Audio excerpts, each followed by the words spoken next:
Alright, I'm currently working on a slackline anchor for my yard. There's no trees in my yard, so, and I don't really use it all that much. The grass isn't super good. All I do is mow it. So I thought I'm gonna put something fun. I really love slackline. I'm really into that now, or lately I've been into that. I'm always into something different. So we're gonna build an anchor in our yard. We're gonna use some cinder blocks, some chain, and we're gonna just see how it works. I'll just show you what I'm doing. So I've got 6 foot of chain here, wrapped around a cinder block.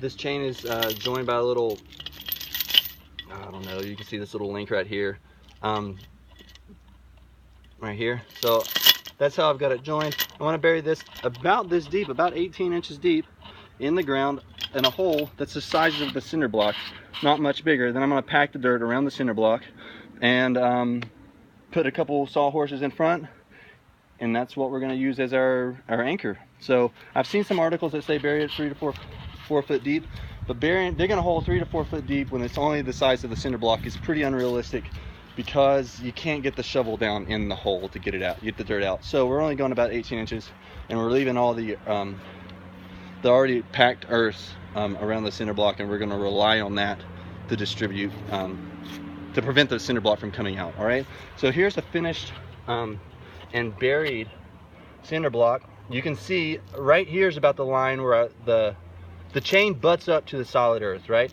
here's where the cinder block's buried. The chain's butting up to the earth. The direction of force on this chain is coming towards me, which way I'm pulling right now. Right, so the cinder block is not being pulled up, which would be where it's weakest. It's being pulled this way to the earth at an angle, because it's coming up. So we've got all this dirt piled on top of it to keep it from moving, and then it's got this solid earth it's being pulled into. So I'm thinking that this anchor is going to be pretty bomber for the system that we're building, since we're not going to have a whole lot of tension on it. Basically the tension is going to be just me on the line and anything that I'm doing on the line. We're not pulling the line super tight. We're just using a yoga slack line, the E line, and keeping it pretty slack and running it from here to the sawhorse. So that's where the direction of force is going to be, and then to the other sawhorse and back down. So we've got those 2 forces acting right now. Anyways, it should be pretty safe and pretty solid. I'm not telling you to go do this, so please don't blame me if it doesn't work. I don't even know if it's going to work.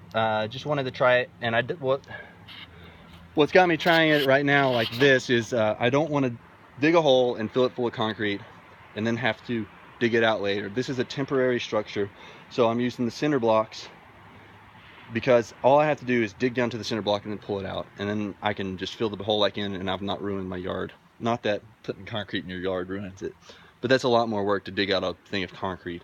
So we're gonna see if this works and see how strong it is.